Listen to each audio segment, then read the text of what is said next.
Hi everyone. In Anthropology lecture series for paper 1, today we'll be discussing topic 2.2 part 1. So let's begin. आज के हम इस lecture में society के बारे में डिस्कस करेंगे. Will discuss about society and culture, then social institution and social group. So these are the directly mentioned topic in the syllabus. So apart from this, हम जो भी indirectly in a particular concept से related topics आएंगे उनके बारे में भी discuss करेंगे in the value addition. और हम ये सारे जो टॉपिक्स कवर करेंगे will cover all the different dimensions, right, जैसे कि हमने 2.1 में किया था. Alright, start with the concept of society. अगर आप सोसाइटी के बारे में सोचते हैं, so what comes to your mind? Society basically क्या है? It's a collection of people और a group of people that come together for certain purposes, right. जैसे एग्जाम्पल्स में आप लिख सकते हैं Arya Samaj is a society, Rotary Club is a society, Resident Welfare Association is a society. There are various NGOs registered as a society, right? तो society की एक जो जनरल टर्म है, like if I would say informal sense में जो आप बात करते हैं, तो आपके दिमाग में ये सारी चीज़ें आती है सोसाइटी को लेके. बट एक दूसरी सोसाइटी होती है जिसे आप हिंदी में समाज भी कहते हैं. तो क्या वो जो समाज है आप जिसकी बात करते हैं, if you think about it, तो क्या वो कहीं पे रजिस्टर्ड है? क्या आप बोल सकते हैं कि certain like XYZ person, by naming a person, can you tell them कि these are the person who belongs to this society and that is the person that does not belong to society? You cannot name them, but yes, there must be some certain characteristics जिससे आप बोल सकते हैं कि हाँ, ये इस particular समाज का है. लाइक आप सुनते होंगे सिंधी कम्युनिटी या सिंधी सोसाइटी या पंजाबी कम्युनिटी, इस तरीके से बोलते हैं. सो वो अपने आप में एक इनफॉर्मल टाइप से एक कॉमन सेंस होती हैं, like a group of, you can से, कॉमनैलिटी, और वो अलग अलग बेसिस पे हो सकते हैं. ऑलराइट, सो उससे हम सोसाइटी कहते हैं इन टर्म्स ऑफ सोशोलॉजी और एंथ्रोपोलॉजिकल पर्सपेक्टिव. जो आपकी जनरल टर्म में सोसाइटी की बात करते हैं, that is a different one. और जो हम एंथ्रोपोलॉजिकल या सोशोलॉजिकल पर्सपेक्टिव से बात करेंगे, that is we are talking about a much broader sense. ठीक है, तो इन दोनों के बीच में जो मेजर डिफरेंस आप कह सकते हैं, जो जनरल टर्म वाली सोसाइटी होती है that is a something tangible one. लेकिन जो आपकी सोशोलॉजिकल और या एंथ्रोपोलॉजिकल फॉर्म वाली सोसाइटी होती है, that is more of N intangible one. I hope ये जो पर्टिकुलर डिफरेंस है ये आपके दिमाग में पूरी तरह से क्लियर हो गया होगा. अगर हम एंथ्रोपोलॉजिस्ट की बात करें, like how they generally see the society, so उनके हिसाब से सोसाइटी वही है जहाँ पे कुछ मेंबर्स एग्जिस्ट करते हैं जो आपस में एक दूसरे को जानते हैं, समझते हैं और कॉमन इंटरेस्ट पोजेस करते हैं. ठीक है, एक टाइप के इंटरेस्ट होते हैं उनके, उन लोगों को आप सोसाइटी कह सकते हैं. देन अगर हम एक डेफिनेशन की बात करें जो सोशोलॉजिस्ट पर्सपेक्टिव से आप देख सकते हैं, तो society is a group of people with common territory, interaction and culture. तो यहाँ पे कल्चर, इंटरेस्ट, इन सारी चीज़ों का एक ज़्यादा इम्पोर्टेंस दिया जा सकता है. से फॉर एन एग्जाम्पल कि आप मान के चलिए कि there is certain NGO registered as a society और उसके कुछ मेंबर्स हैं, उसके 10 एक मेंबर्स हैं जो उस NGO के पार्ट है. Although they are having working for the common cause, मान लीजिए वो वाटर सैनिटेशन इसके ऊपर काम कर रहे हो, they are working for the common cause, but ज़रूरी नहीं है कि all are sharing some common interest. ठीक है, हो सकता है किसी को काम करने का ये हो because they wanted to serve the society. हो सकता है कोई सेकंड पर्सन जो हो वो उस NGO से जुड़ा हो because he wanted to gain some certificates for further studies. तीसरा हो सकता है he is working in that NGO because some of his monetary reasons. ठीक है, सो सबके अलग अलग पर्पसेस हो सकते हैं, पर्पस सेम नहीं होता है. ठीक है, बट इन केस ऑफ जो हम सोशोलॉजिकल पर्सपेक्टिव से सोसाइटी की बात करते हैं, they share a kind of an common interest, culture. ठीक है, और एक कॉमन टेरिटरी भी होती है उनकी, विल सी इन डिटेल्स आगे चल के. और ये जो सोसाइटी है जो हम एंथ्रोपोलॉजिकल या सोशोलॉजिकल पर्सपेक्टिव से बात करते हैं, it is a both structural and a functional organisation. अब ये स्ट्रक्चरल पॉइंट ऑफ व्यू क्या है and functional point of view क्या है, we will see. But before that I wanted to clarify one more thing. हम जैसे जैसे ये सोशल कल्चरल एंथ्रोपोलॉजी के बारे में पढ़ेंगे, like this 2.2 is part of socio cultural anthropology, तो अगर हम इसके बारे में आप पढ़ेंगे तो यू विल सी कि you get to know so many names of anthropologist, sociologist, thinkers आपको ऐसे बहुत सारे नाम सुनने को मिलेंगे, ठीक है। तो डोंट गेट कन्फ्यूज्ड कि हमें क्या ये सारे नाम एक साथ याद रखने हैं और इनके डेफिनेशन एज इट इज़ याद रखने हैं। सो टू बी फ्रैंक, हाँ आपको याद रखने हैं, because see generally you don't need to cram everything. आपको समझना ज़्यादा ज़रूरी है एंथ्रोपोलॉजी के लिए, लेकिन जो कुछ डेफिनेशंस है और जो कुछ पर्टिकुलर नेम्स है या बुक के नाम है, पब्लिकेशंस कुछ हैं, आपको उनको तो एज इट इज़ क्रैम करना ही पड़ेगा, ठीक है। That is what required. और अगर आपको कभी कन्फ्यूजन होने लगे एंड यू फील लाइक कि ओके इतने सारे नाम हम पढ़ रहे हैं, हमें याद रखने पड़ रहे हैं, तो कुछ बैकग्राउंड इसके लिए डेवलप कर लिया जाए, तो या you can develop a background.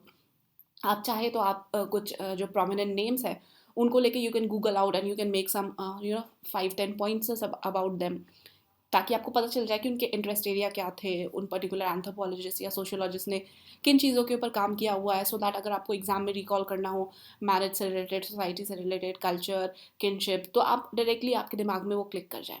So that is one way. Another way is go with the flow. आपको जैसे जैसे नाम आते जाए आप उनको साथ साथ याद रखते जाए, ठीक है। तो दोनों ही तरीका है, आप चाहें तो जैसे भी फॉलो कर सकते हैं, ठीक है। I would rather simply tell you to follow and go with the flow, क्योंकि आप कितने सारे नाम हैं उनको आप गूगल करके उतना बैकग्राउंड डेवलप नहीं कर पाएंगे, that will take a lot of your time, ठीक है। So don't get confuse with that. Now coming back to the main topic. So functional point of view society का क्या है? See functional point of view से आपका मतलब है कि एक ग्रुप ऑफ पीपल है, एक कॉम्प्लेक्स ग्रुप है जो आपस में एक रिलेशनशिप शेयर करता है जो कि रेसिप्रोकल है। यानी कि सपोज अगर हम एग्जाम्पल के तौर पे बात करें, like there is a particular set of people staying in a building, ठीक है। और आप मान लीजिए उस बिल्डिंग में ऐसे सारे लोग रहते हैं जहाँ पे कोई एक डॉक्टर है तो कोई एक इंजीनियर है, there someone who is a driver, there someone who is a plumber. इस तरह की जो भी आपकी रोज़मर्रा की ज़रूरत की चीज़ें होती है, आप मान लीजिए एक बिल्डिंग में वैसे सारे लोग एग्जिस्ट करते हैं। तो ऐसा तो ज़रूरी है नहीं कि जो प्लम्बर है उसको डॉक्टर की ज़रूरत ना पड़े, या ज़रूरी नहीं है कि डॉक्टर को प्लम्बर की ज़रूरत ना पड़े। It can be a kind of an reciprocity, right. हो सकता है कभी भी किसी को भी किसी की भी ज़रूरत पड़ जाए। तो जहाँ इस टाइप के रिलेशनशिप एग्जिस्ट करते हैं तो उसे आप कहते हैं फंक्शनल पॉइंट ऑफ व्यू, ठीक है। यानी कि वहाँ पे आपके फंक्शन से रिलेशनशिप फुलफिल हो रहे हैं, स्टैब्लिश हो रहे हैं। Then structural point of view की अगर हम बात करें, so structural point of view में कुछ सर्टन रूल्स एंड रेगुलेशंस आ जाते हैं कि एक पर्टिकुलर सोसाइटी या एक पर्टिकुलर आप group of people, collection of people की बात करें, so they would act in a certain way, ठीक है। कुछ उनके नियम होंगे, कानून होंगे, उसी आधार पे वो काम करते हैं, ठीक है। अगर मान लीजिए उसी सोसाइटी के एग्जांपल में आप लेके अगर सोचें, तो उस सोसाइटी में ऐसा रूल है कि after 10 o'clock nobody can disturb anyone for anything, no matter what is the like need, ठीक है। तो ये हो गया कि यहाँ पे रेसिप्रोसिटी तो of course that exist, but अभी आपने उसको एक रूल्स एंड रेगुलेशन के अंदर बांध दिया कि चूंकि आपको हेल्प तो करना है एक दूसरे का, बट आप सर्टन कंडीशंस में नहीं कर सकते हैं, because there is certain like rules that exist, ठीक है। तो आप इस तरीके से इसको समझने की कोशिश करें तो you will be better able to understand it. So अब कुछ सोशोलॉजिस्ट थे जिन्होंने ये जो हमने दो structural and functional point of view बात करी है, इनके बेसिस पे डेफिनेशंस दी हैं। तो आपके गेजनबर्ग, गिडिंग, कोले, कूबर, इन्होंने स्ट्रक्चरल पॉइंट ऑफ व्यू के ऊपर सोसाइटी को डिफाइन किया है। On the other way, MacIver, Parsons, Lapiere, Cooley and Leacock ने आपका जो फंक्शनल पॉइंट ऑफ व्यू है उस लहजे से सोसाइटी को डिफाइन किया है। सो लेट्स सी इन दोनों ने जो अलग अलग पॉइंट ऑफ व्यूज़ है इन्होंने क्या डिफाइन किया है। तो हियर यू कैन सी, अगर हम गिजनबर्ग की बात करें तो इन्होंने सोसाइटी को डिफाइन किया है as a collection of individual united by certain relation और mode of behaviour which mark them off from other who do not enter into these relations and who differ from them in behavior, ठीक है। तो ये इनका आपका कौन सा point of view है? This is a, as you can see, the structural point of view, right. Ginsberg ने स्ट्रक्चरल पॉइंट ऑफ व्यू दिया है। देन अगर हम बात करें मैकीवर की, तो मैकीवर ने डिफाइन किया society is a web of social relationship, that is a functional point of view, ठीक है। उसी तरह से आप देख सकते हैं Auguste Comte, Emile Durkheim, then MacIver and Page, G H Mead, इन्होंने क्या क्या अलग अलग डेफिनेशंस दी हैं So whichever definition you feel like is best suitable for the question that is being asked in the exam, you can define it in that way only. ठीक है. Now let's talk about the characteristics of society. So सबसे पहले characteristics है is likeness. यानी कि एक society में जो लोग एग्जिस्ट करते हैं they share some common interest. ठीक है, आपस में उनकी कुछ चीज़ें हैं जो जाहिर सी बात है उनके विचार जो है वो मिलते जुलते होंगे. That is why they are being able to live in a certain society. हम जब बात करते हैं समाज की तो समाज में कुछ रूल्स होते हैं, कुछ रेगुलेशंस होते हैं. तो जो लोग उस रेगुलेशन को, उस रूल्स को मानते हैं और वो उनको पसंद करते हैं, वही उस सोसाइटी में एग्जिस्ट कर पाते हैं. अदरवाइज इवेंचुअली अगर ऐसे लोग हों जिनको वो उस सोसाइटी के जो रूल्स रेगुलेशंस हैं या लोगों के विचार हैं वो पसंद ना आए, तो वो ज़्यादा टाइम तक वहाँ टिक नहीं सकता. राइट. आप इसको फ्रेंडशिप के एग्जाम्पल से भी समझ सकते हैं. आप किसी के साथ दोस्त जितने लंबे तक समय तक रह सकते हैं वो इस पर डिपेंड करता है कि आप दोनों के विचार कितने मिलते हैं आपस में. ठीक है, अगर हमेशा ही कन्फ्लिक्टिंग होता रहेगा तो you won't be able to be friend with that person for long. Right. दूसरा जो कैरेक्टरिस्टिक्स है सोसाइटी का, that is difference. So difference यहाँ मतलब है कि मैकीवर ने बहुत ही स्मूथली इसको डिफाइन किया था, that primary likeness and secondary differences that creates the greatest of all institution. ठीक है, यानी कि एक जो आपकी विचारधारा है, आपकी सोच है, वो तो एक तरीके की होनी चाहिए, लेकिन जो एक कुछ सेकेंडरी डिफरेंसेस भी होते हैं. यानी कि ऐसा नहीं है कि एक पर्टिकुलर सोसाइटी में सारे homogeneous set of people he exist करें. कुछ तो ऐसे लोग होने चाहिए. अगर हम एंशंट सोसाइटी की बात करें तो वहाँ पे अलग अलग तरीके के लोग होते थे. कुछ वॉरियर्स होते थे जो उस पर्टिकुलर सोसाइटी की रक्षा करते थे बाहर जो भी अटैक्स या कुछ भी हो रहे हैं उनसे. कुछ ऐसे होते थे those who are the food producers. आप आज आज के प्रेजेंट डे में भी ऐसा देख सकते हैं अगर आप एक बहुत ही लार्जर सोसाइटी की बात करें तो यानी कि एक जब तक डिवीजन ऑफ लेबर एग्जिस्ट नहीं करेगा तो आप वहाँ पे एक बैलेंस नहीं क्रिएट कर पाएंगे. And that is what makes the another important ingredient of the society. Then third characteristic is of interdependence. यानी कि एक दूसरे को आपस में सभी की ज़रूरत होती रहती है. एंड एरिस्टोटल, इनका नाम एटलीस्ट तो आपने सुना ही होगा आपके एथिक्स में, that he was a famous Greek philosopher and he remark that man is a social animal. Mark this word, man is a social animal, because this might appear as a question in the exam. ठीक है, that you need to justify that why Aristotle remarked man is a social animal. But don't worry, हम इसको आगे discuss करेंगे. ठीक है, detail में.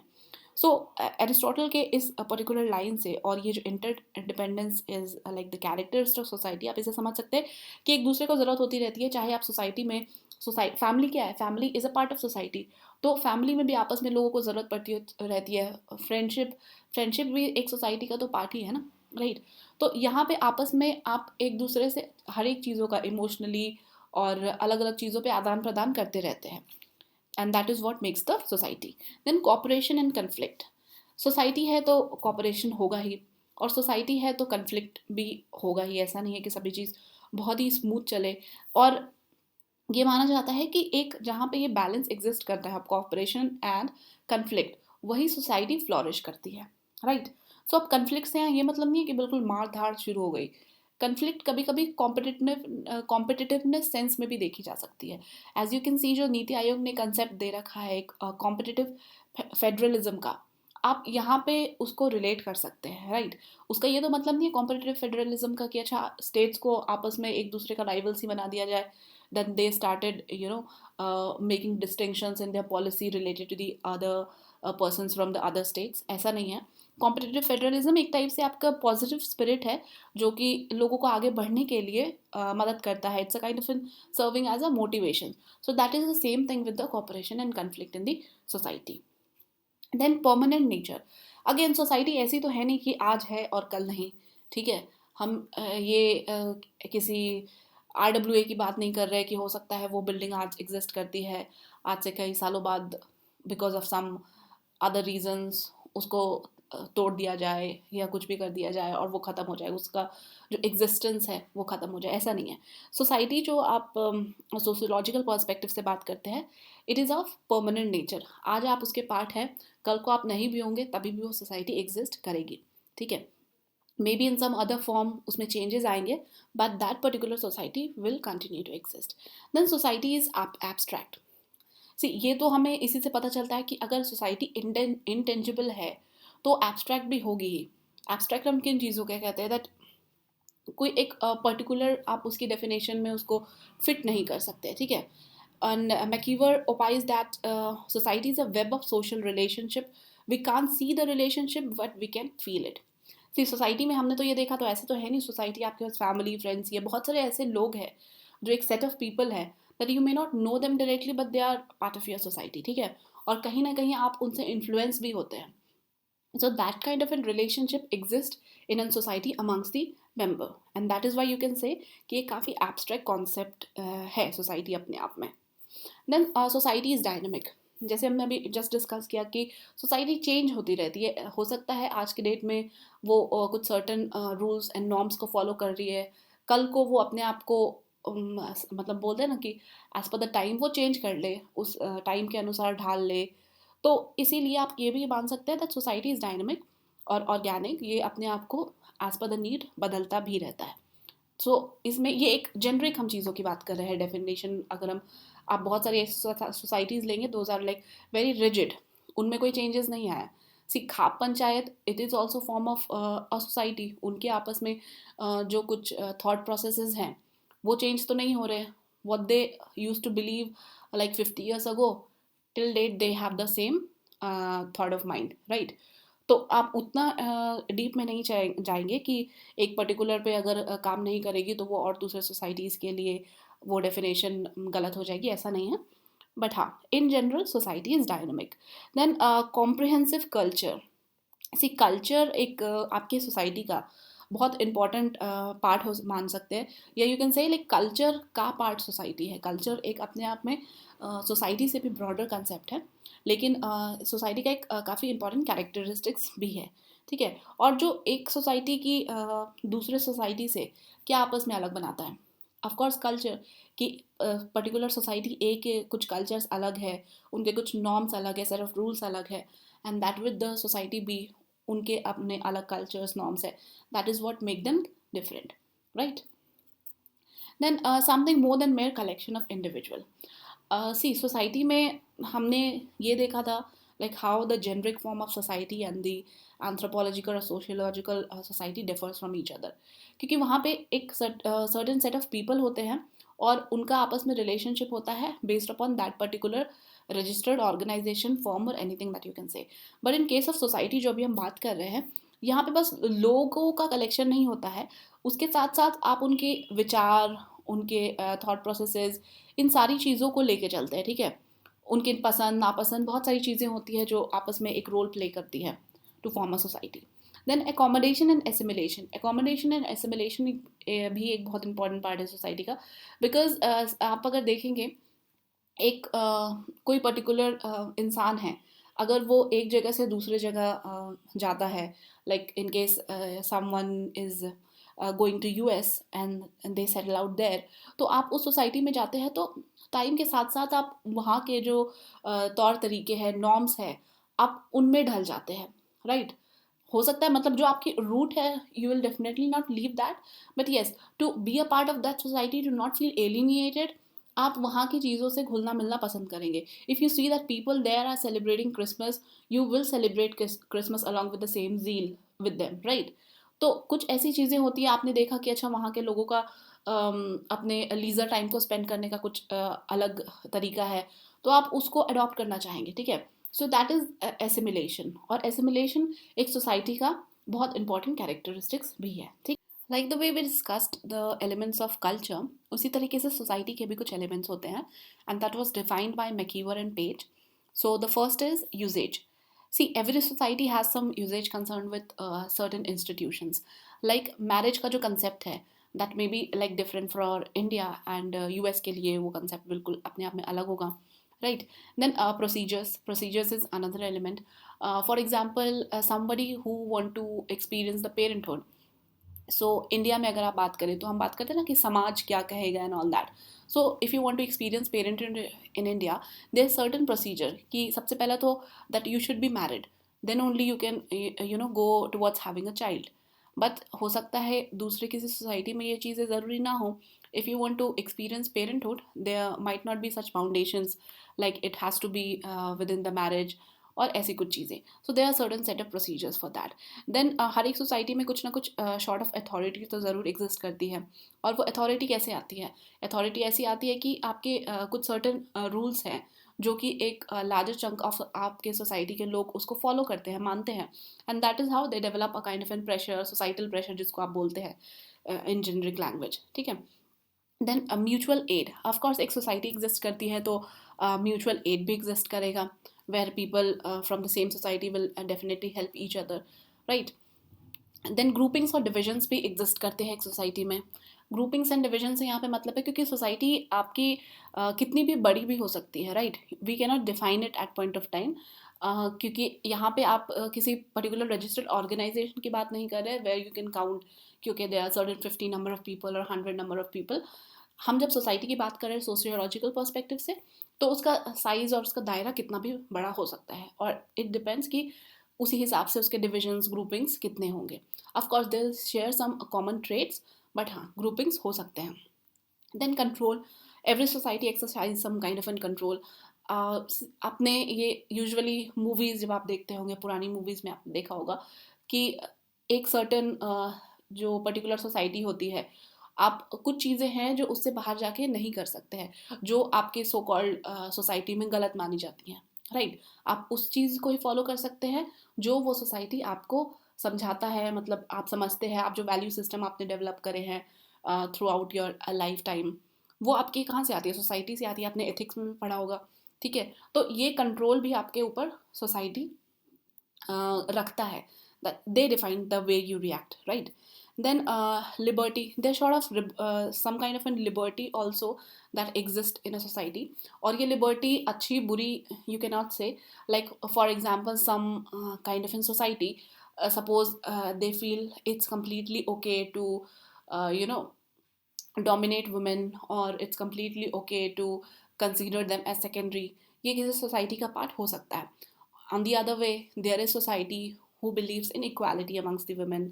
तो ये अलग अलग सोसाइटी के अलग अलग पॉइंट ऑफ व्यूज हो सकते हैं. They have their own liberty to think in a way और to act in that way, ठीक है. और ये आपस में जो सोसाइटी के जो मेंबर्स हैं उनके कंसेंसस पे डिपेंड करेगा. There are two famous theories about the relationship of man in society. Although ये आपके सिलेबस में डायरेक्टली मेंशन नहीं है, but you can mention it out if asked directly in the question paper, or you can use it to enrich your answer जहाँ भी आपको applicable लगे. So first theory was of social contact theory. So इस theory को दिया किस उन्होंने था? Thomas Hobbes, John Locke and Jean Rousseau, ठीक है. तो इस थ्योरी के अंदर ये बात की गई थी कि जो मेन है, as we already discussed in various classes, कि इंसान पहले जो आज प्रेजेंट सोसाइटी है इसमें नहीं रहा करता था.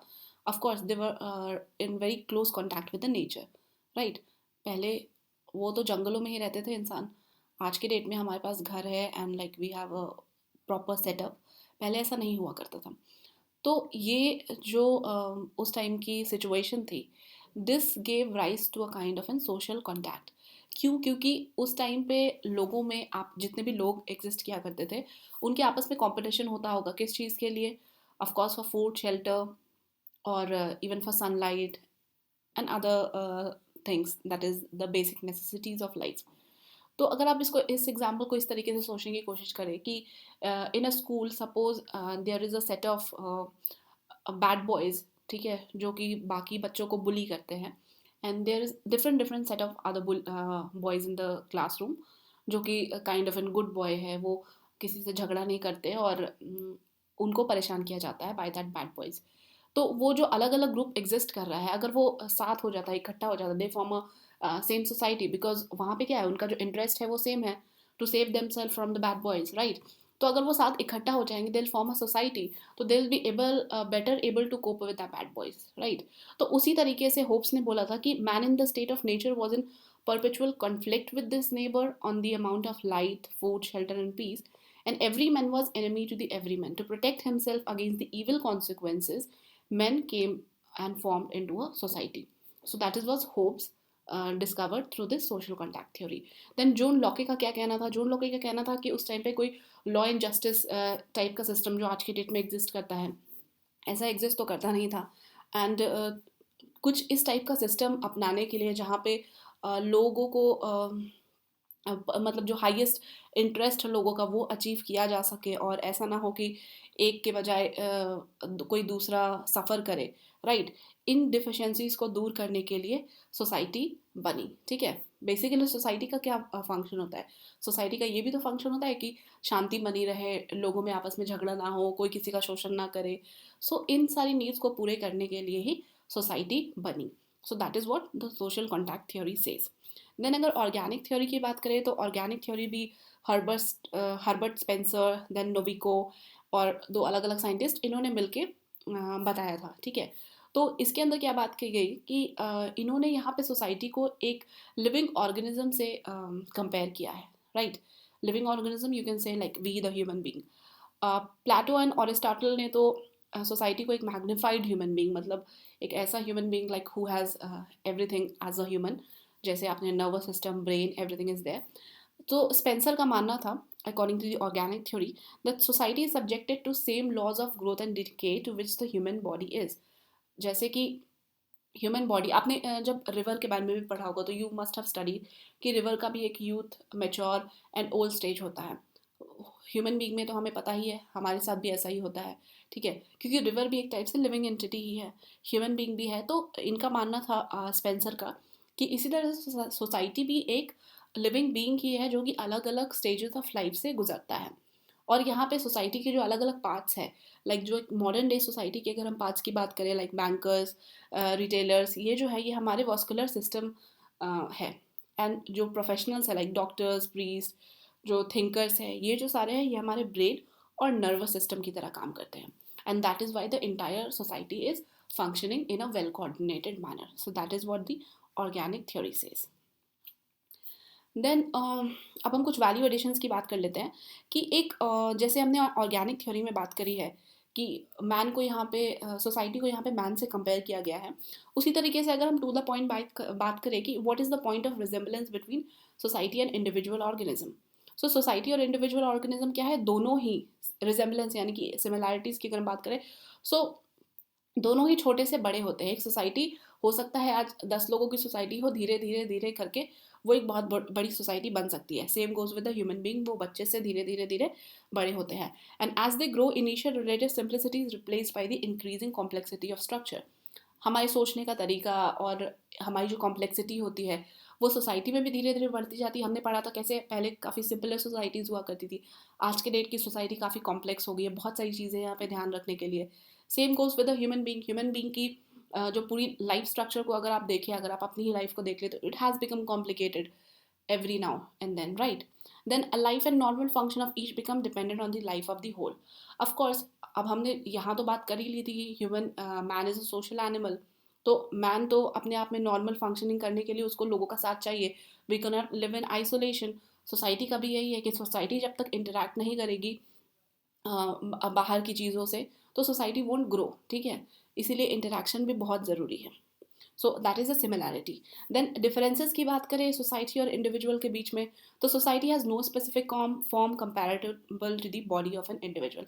हमने ये भी बात की कि सोसाइटी तो एब्स्ट्रैक्ट फॉर्म में है, तो उसका कोई एक पर्टिकुलर फॉर्म तो है नहीं, वो कैसी भी हो सकती है। And that is what makes it different from the individual organism. Then unit of society are not fixed in their respective position like those of an organism. Of course, that is what we already discussed in the characteristics. Then society has no common sensory organ or central organ of perception and thought as an individual. कि सी अगर आपको कोई तीखी चीज़ तीखी लगती है तो आपको मिर्च हमेशा तीखी ही लगेगी, राइट। लेकिन सोसाइटी के केस में ऐसा नहीं होता है। सोसाइटी के केस में, of course not talking about the मिर्ची एग्जाम्पल, बट हाँ, सोसाइटी के केस में जो कुछ चीज़ें हैं वो हो सकता है आने वाले समय के साथ साथ वो इवॉल्व हो, बदल दी जाए। हो सकता है आज के डेट में they feel like live in relationship is not good, but they might start feeling with the evolution of time that okay, that is fine, that is like another form और kind of an institution of marriage, ठीक है। तो that is what called the evolution process, जो कि society को individual organism से अलग बनाता है। Now coming to the question, why is man called a social animal. Remember हमने थोड़ी देर पहले बात की थी, that will discuss about it. So basically Aristotle में जब ये चीज़ कही थी, इसका मतलब आपको I hope the COVID lockdown के टाइम ज़रूर पता चल गया होगा, for specially for those who have been locked down without their friends and families, right? आपको उनसे कांटेक्ट करने के लिए इधर like you are using the Zoom और एनी अदर कम्युनिकेशन चैनल, तो उस टाइम पे आपको रियलाइज हुआ होगा like how important it is to be surrounded by the people of like your friends और फैमिली, कितनी इंपॉर्टेंस होती है उस टाइम पे आपको ज़रूर पता चल गया होगा. सो ये एक बहुत ही नेचुरल फेनोमेना है, क्योंकि जो इंसान है उसको एक प्रोफेसर थे, professor Park, he said that man is not born human but to be made human. और बहुत सारे एक्सपेरिमेंट्स भी किए गए थे टू प्रूव दिस हाइपोथेसिस कि क्या एक इंसान इंसान की तरह ही बिहेव करेगा even though he is not nurtured in that way. So ऐसा नहीं है. पता ये चला, if you wanted to read in detail, you can read out.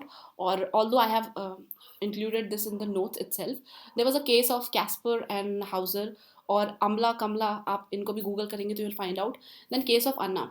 ये कुछ ऐसे सोशल एक्सपेरिमेंट्स थे जिसमें ये दिखाया गया था कि कैसे जो लोग ह्यूमन इंटरेक्शन में नहीं रहते हैं और उस तरह से नर्चर नहीं किए जाते हैं like the way a normal human being used to do, तो उनके जो नेचर है, उनका जो कैरेक्टरिस्टिक्स है, उसमें काफ़ी डेविएशंस आ जाते हैं, and that is not at all human. ठीक है.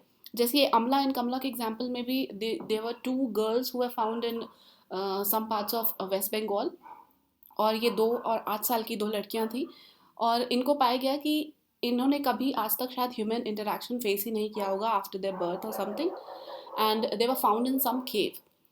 जब इन दोनों लड़कियों में से एक जो छोटी थी, she died in a wild, और जो दूसरी थी, she instead of walking on 2 feet, she was walking in with the use of her 2 feet and 2 arms, like the way quadrupedalism आप बोल सकते हैं, राइट.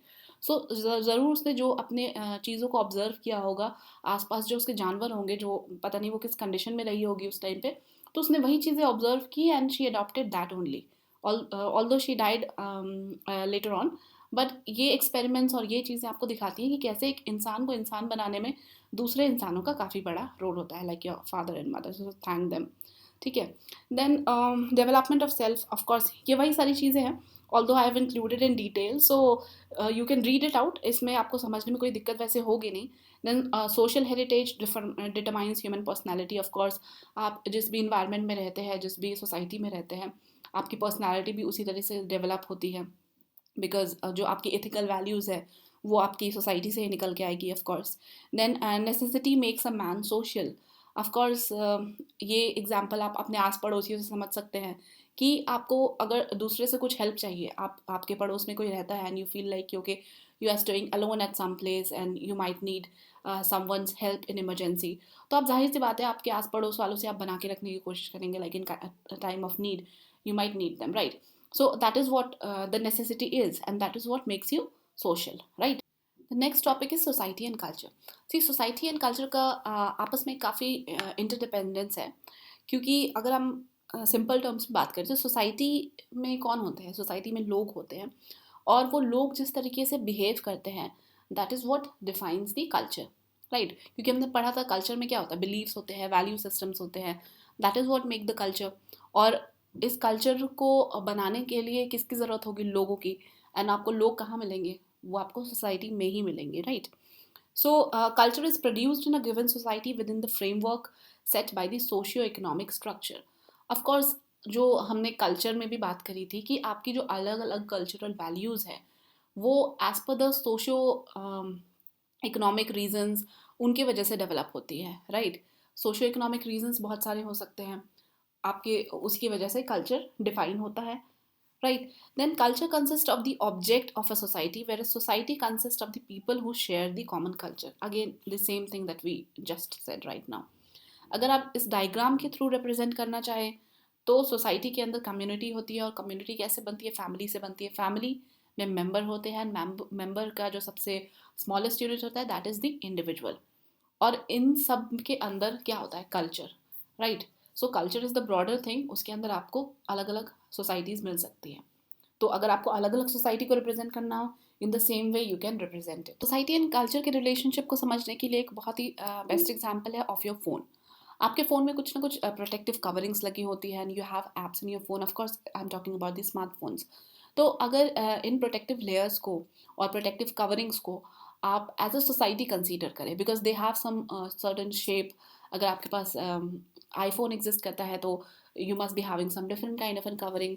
अगर आपके पास कोई एंड्रॉयड सेट है तो उसकी अलग कवरिंग्स होती है, right?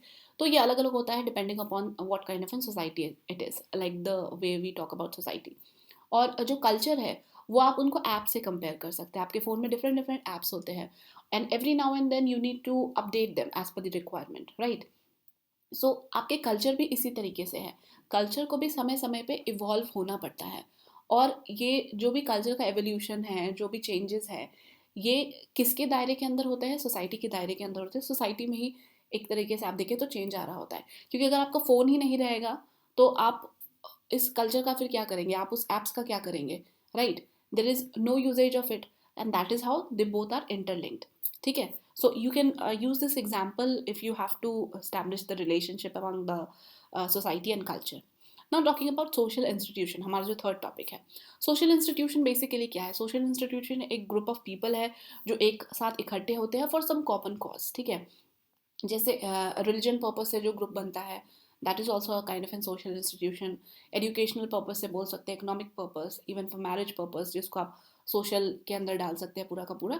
So there are like various such kind of an institutions that exist.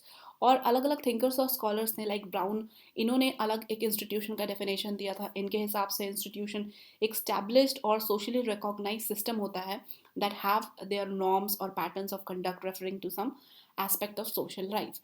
यानी कि यहाँ पे हम बात कर लें कि उस अलग अलग इंस्टीट्यूशंस के अपने अलग अलग नॉर्म्स और सेट पैटर्न्स होते हैं और उसी तरीके से वो चलता है.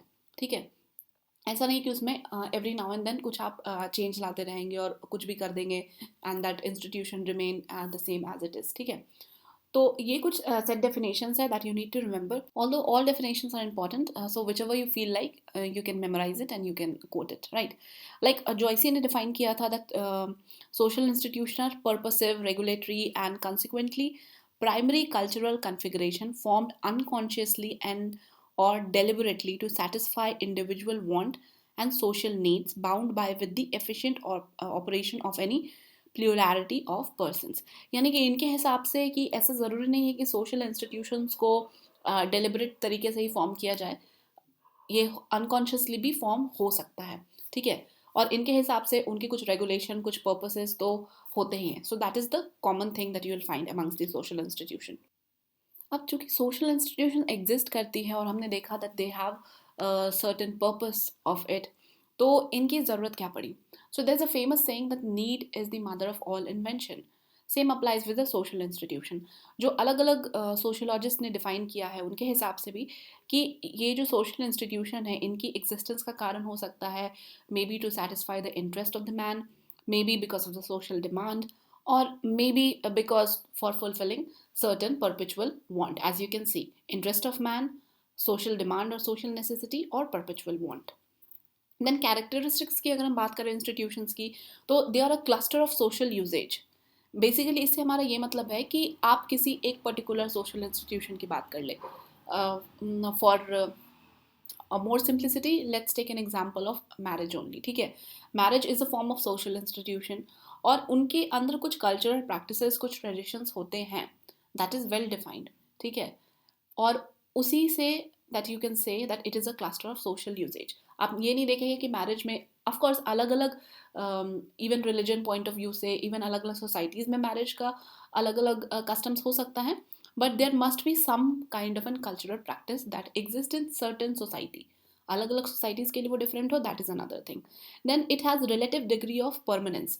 मतलब ऐसा नहीं है कि आप किसी सोशल इंस्टीट्यूशन में XYZ रेगुलेटरी फंक्शंस की बात कर रहे हैं और वो एकदम से कल को चेंज हो जाए. वो at a point of time, for a longer period of time, that will exist, right? कि अगर हिंदू रिलीजन में मैरिज का कुछ सर्टन पर्पस है, कुछ फंक्शन है, so that will keep on being that. ऐसा नहीं है कि वो एकदम से साल साल बदलता जाएगा. ठीक है? Then it should have well known और डिफाइंड ऑब्जेक्टिव. ऑफकोर्स सबका अलग अलग ऑब्जेक्टिव्स होता है. मैरिज का एग्जाम्पल मैं इसलिए ले रही हूँ बिकॉज 2.3 में you will study marriage only, so you will be able to better able to connect. So इसका एक पर्टिकुलर डिफाइन ऑब्जेक्टिव होता है. सिमिलरली मैरिज का भी एक पर्टिकुलर डिफाइन ऑब्जेक्टिव होता है. मैरिज के भी अलग अलग फंक्शंस होते हैं बिकॉज वो भी एक इंस्टीट्यूशन है. Even for any other social institution, चाहे वो रिलीजन हो या इकोनॉमिक हो, उनके अलग अलग सेट ऑफ ऑब्जेक्टिव्स होते ही होते हैं, ठीक है. So that you will find common characteristics among all the social institution. Now there are various types of social institutions. So अलग-अलग sociologists ने classification करी हुई है. So here I have mentioned some of the prominent one. वीजी Sumner ने दो types of classification कर रखी है सोशल इंस्टीट्यूशंस की. वन इज केयर सेफ और another one is enacted. So first one basically आपका अनइंटेंशनल होता है, ठीक है, वो समय के साथ साथ एक फॉर्म ऑफ इंस्टीट्यूशन बनता गया. एंड द इनएक्टेड वन जो कि आपका इंटेंशनल है, जिसे आज के डेट में you know for serving some rational purpose उसके लिए बनाया गया है. So first one you can example आप ले सकते हैं लाइक मैरिजेस और रिलीजियस सोशल इंस्टीट्यूशंस. और इनएक्टेड के अंदर आपके जो इकोनॉमिक वाले सोशल इंस्टीट्यूशंस हैं या एजुकेशन से रिलेटेड हैं, वो सारे आ जाएंगे, ठीक है. Then there was another fourfold classification by E.W. Burgess. इन्होंने cultural institution, economic institution, recreational और सोशल कंट्रोल इंस्टीट्यूशन में डिवाइड किया था. तो they are very well understood with the name itself. Then primary institution और secondary institutions. So primary institution से आपका क्या मतलब है? प्राइमरी इंस्टीट्यूशन बेसिकली जो आपके किनशिप को डिटरमाइन करते हैं, जो किसी टाइप की लेजिटिमेट पावर प्रोवाइड करते हैं, जो distribution of goods and services को रेगुलेट करते हैं, जो कि ट्रांसमिशन ऑफ नॉलेज में हेल्प करते हैं from one generation to another, and those who regulate our relation to the supernatural. So basically अगर आप एक एक करके इनको देखेंगे इन डिटरमाइनिंग किनशिप, तो ये कौन होती है? फैमिली. फैमिली से ही तो आप किनशिप को डिटरमाइन करते हैं कि ये आपका चाचा, ताया, भतीजा, वट एवर लगेगा. So that is based upon the family. In providing the legitimate use of power. Legitimate use of power आप किसको कहते हैं? Like some political institutions. अगर डेमोक्रेटिक फॉर्म ऑफ गवर्नमेंट है तो democracy. Then in regulating the distribution of goods and services, ये क्या डिफाइन करता है? Economy basically. In transmitting knowledge from one generation to the another, ये कौन कर सकता है? एजुकेशन एक बहुत अच्छा पर्पस सर्व कर सकता है इसके लिए. In regulating our relation to the supernatural, ये एक रिलीजियस पॉइंट ऑफ व्यू की बात कर रहे हैं, ठीक है. सो बेसिकली आपके ये प्राइमरी इंस्टीट्यूशन के अंदर ये जो 5 इंस्टीट्यूशन आप यहाँ पे राइट हैंड साइड में देख रहे हैं, like family, economy, religion, education and state, ठीक है. और इनके अंदर आपको अलग अलग सेकेंडरी इंस्टीट्यूशंस भी मिलेंगे, that we will see one by one.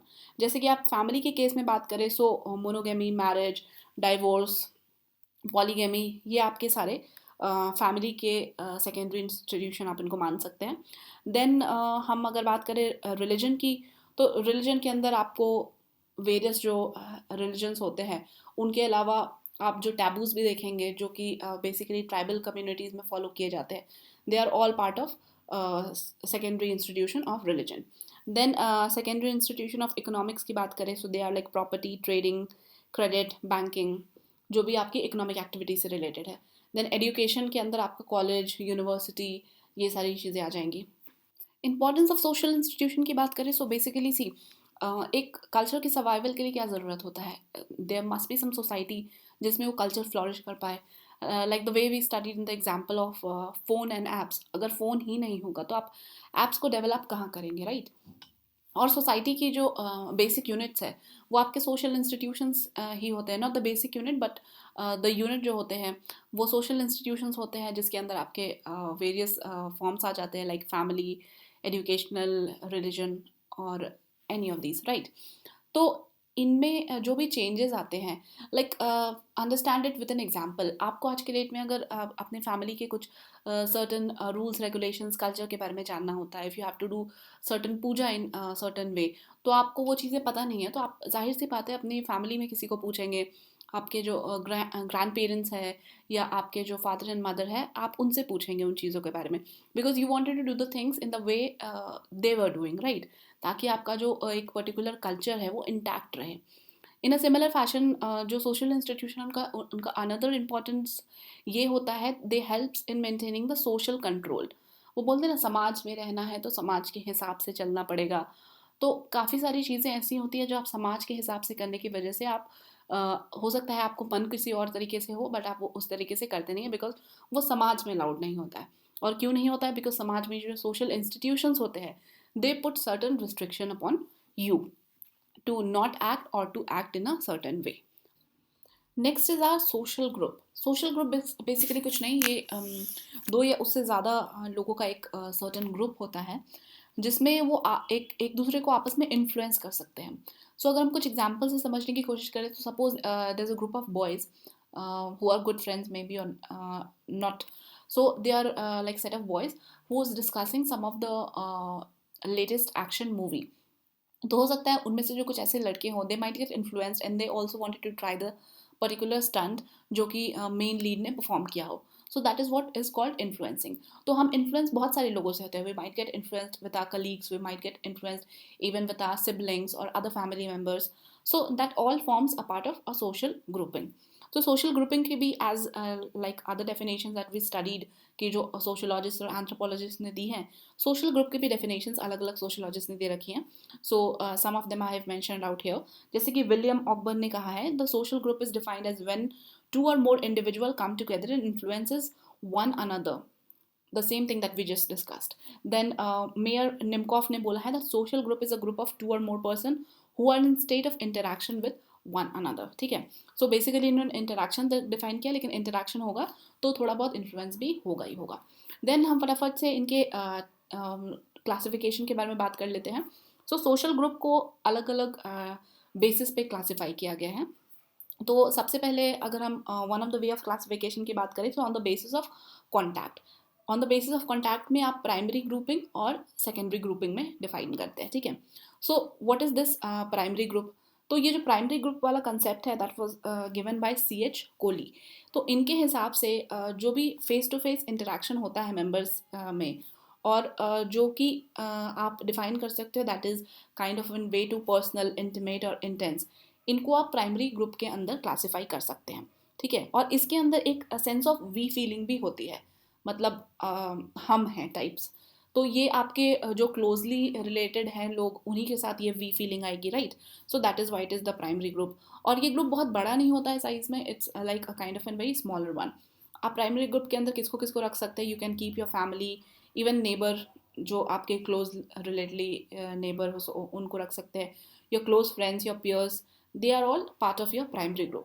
So remember, on the basis of contact we have primary and another one is secondary grouping. तो secondary grouping का concept दिया था मैकीवर्ड ने. So इनके हिसाब से the group is formed by relation secondary to primary and there is comparatively less face to face interaction. मतलब face to face interaction primary के जितना तो नहीं होगा, but there will be some kind of an, and there is less frequent interaction also. The relation among the member are impersonal and secondary. हमने देखा primary के case में that the relationship is very personal and intimate, but secondary के case में ऐसा नहीं है. और ग्रुप साइज जो है वो इसमें थोड़ा बहुत बड़ा होता है. तो इसमें हम कौन कौन से ग्रुप्स को डाल सकते हैं? तो they may be the shopkeeper customer relation, a doctor patient relation, an advocate client का रिलेशन, एक टीचर स्टूडेंट का रिलेशन, ये सारे सेकेंडरी ग्रुपिंग के अंदर आएंगे. ठीक है. So remember this is on the basis of contact. ठीक है, कि वो हमारे लिए ज़रूरी नहीं है, लेकिन आप इसको फैमिली और like may be a teacher से कंपेयर करने की कोशिश कर सकते हैं. You will be able to easily understand it. Then on the basis of identification, identification में इन ग्रुप और आउट ग्रुप में हम डिवाइड करते हैं. तो बेसिकली इन ग्रुप के अंदर आप किसको किसको डालते हैं? Group in which we directly belong to is called our in group, जिसमें आप एक पार्ट हो, एक मेंबर हो. Suppose you might be use to play basketball और cricket in your college days और स्कूल डेज. तो आप जिस बास्केटबॉल टीम के मेंबर रहे होंगे that is your in group. ठीक है. And the term in group is used when individual want to identify himself with a group or show an association with his group. Like you might say that you are part of a certain group that is performing in the annual day function. ठीक है. तो आप वहाँ पे उस group से अपने आप को आइडेंटिफाई कर रहे हैं. So that is where you belong to. And the member of in group have a sense of we feeling, like the way we discussed in contact वाले केस में. जब हमने on the basis of contact भी classification किया था, हमने देखा था कि प्राइमरी ग्रुप में वी फीलिंग होती है, right. Then out group, out group, in group and out group. So identification के बेस पे अगर आप आउट ग्रुप की बात करें तो which do not belong is called out group, यानी कि जिससे हम बिलोंग नहीं करते that we called out group. And it can be any of other group not ours, including family, tribe, ethnicity. May be अगर आप मान लीजिए जिस एक पर्टिकुलर ग्रुप को बिलोंग नहीं करते हैं, so that is your out group. ठीक है.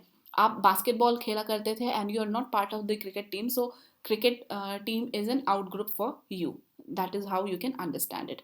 ठीक है, तो इस आउट ग्रुप में दे फीलिंग होती है. वी फीलिंग तो तभी होगी ना जब आप उसके पार्ट होंगे, एंड दे फीलिंग तब होगी जब आप उसके पार्ट नहीं होंगे. ठीक है, so that is about the out. Then on the basis of rules and regulations, you have basically two kinds of group, formal and informal. So as the name suggests, formal जहाँ पे आपको कुछ set of rules and regulations follow करने पड़े to get admitted into that group, और informal वो जहाँ पे ऐसे कोई भी set of regulations ना हो and you can be definitely join the group easily, right? Then on the basis of structure, Sanderson ने basically social group को तीन types में divide किया था on the basis of structure, that is involuntary group, voluntary group and delegate group. Involuntary group का example सबसे अच्छे से आप ये समझ सकते हैं कि आप कहाँ जन्म लेते हैं, that is out of your control. whom you choose your parents or your siblings is not in your hands, so that is of course an involuntary group. Then voluntary group की अगर हम बात करें तो वो होते हैं जहाँ पे आप अपनी मर्जी से चाहे तो ज्वाइन करें और अपनी मर्जी से चाहे तो छोड़े. So there are various example that you can even think in your mind. ठीक है, देन डेलीगेट ग्रुप का मतलब हुआ वो ऐसे ग्रुप जो एक सर्टन सेक्शन ऑफ पीपल को रिप्रेजेंट करते हैं. लाइक यू कैन से कि जैसे जो फार्मर प्रोटेस्ट चल रहे हैं, तो they are representing not just them self but a entire section of the farming community. So that is what the delegate group is, right? Then at the end we have on the basis of relation to the society. तो George Hasen ने divide किया था social group को on the basis of relation to the society, और इन्होंने 4 types में divide किया था: unsocial group, anti social group, pro social group, pseudo social group. ठीक है, सो अगर हम अनसोशल ग्रुप की बात करें, सो अनसोशल ग्रुप वो होते हैं that remains detached with in the society. मतलब वो सोसाइटी के तो पार्ट होते हैं बट वो उतने पार्टिसिपेटिव नहीं होते हैं, they remain to be like kind of an detached. तो इसके एग्जाम्पल्स कौन हो सकते हैं? बेसिकली इसके एग्जाम्पल आपके ऐसे लोग हो सकते हैं who are involve in certain activities that is not acceptable in the society, like theft हो गया या ड्रग एडिक्ट्स और murderers. They are like all part of unsocial group. Then anti social group कौन हो गए? Because anti social and unsocial काफ़ी interchangeably भी use होते हैं कभी कभी. एंटी सोशल ग्रुप वो होते हैं that act against the interest of society. ठीक है, देन ये कौन से हो सकते हैं? They destroy public property, they destroy peace. So of course आप इंटरचेंजेबली भी दोनों को यूज़ कर सकते हैं, unsocial and anti social, because anti social भी आपके थीव्स, मर्डरर्स, ये सारे लोग ही होंगे. अनसोशल वो हो गए क्योंकि वो अलग भी रहते हैं. ठीक है, तो आपकी जो क्वालिटीज़ है मोर लेस आपको इनमें मिल जाएगी. देन हम बात करें तीसरे, डोंट माइंड ये 1 और 2, this is the third one. ठीक है, so third is the pro social group. जो ये प्रो सोशल ग्रुप होते हैं that works for the betterment of society and all governmental or non-governmental welfare organization, you can take them as a part of pro-social group. Pseudo-social group कौन होते हैं? That is a group that participate in a society only for their own interest and gain, and they do not care about the interest of the other or the betterment of the society. So can you think about any of the pseudo-social group? Now at the end let's talk about the social structure. अगर हम social structure की बात करें, so Radcliffe Brown ने अपने words में इन्हें define किया है that it is the continuing arrangement of person in relationship defined or controlled by institution. जैसे हमने सोशल इंस्टीट्यूशंस के बारे में पढ़ा था, इकोनॉमी, रिलीजन, एजुकेशनल, अलग अलग इंस्टीट्यूशंस के रिलेशनशिप के बेसिस के ऊपर आप सोशल स्ट्रक्चर डिफाइन कर सकते हैं. If you wanted to understand with the help of example, suppose ये एक ओवरऑल आप अगर एक नेशन की बात करें तो एक नेशन में आपके जो लोअर पिरामिड पे आएंगे, so they were the unemployed, the homeless. जैसे जैसे आप बढ़ेंगे तो आपको farmer, merchants, then professionals, then head of the army, then other minister, then at the top you'll find the president. So this is basically the social structure in a social institution. All right, so this is what you can define. And then अगर मान लीजिए आपसे ये question पूछ लिया जाए that explain social structure, its features and the constituents according to the Radcliffe Brown, then you can explain जो अभी हमने Radcliffe Brown के words में social structure के बारे में बात करी थी. Then what according to Radcliffe Brown is the importance of social institutions in social structure? So see, basically I try to include all such questions so that it helps you to think and then analyze what you have studied and then present it in the form of an answer. So basically I'm not going to discuss this particular answer, although I have mentioned it out here. So you can try and brainstorm a little bit and write it down कि आपको क्या समझ में आता है, because we have studied a bit about the social institution. although there is a much more to discuss, but I am just leaving it to you. I have included that in the note because we are already have taken a lot of time to discuss this particular lecture. So I hope you'll be able to do that with the help of notes also. All right. And I really apologize for not being able to post the lectures in the past 2 days, as I was not really very well. So I'll be coming up with the next lecture very soon for the part 2 of lecture 2.2. All right, then thank you so much.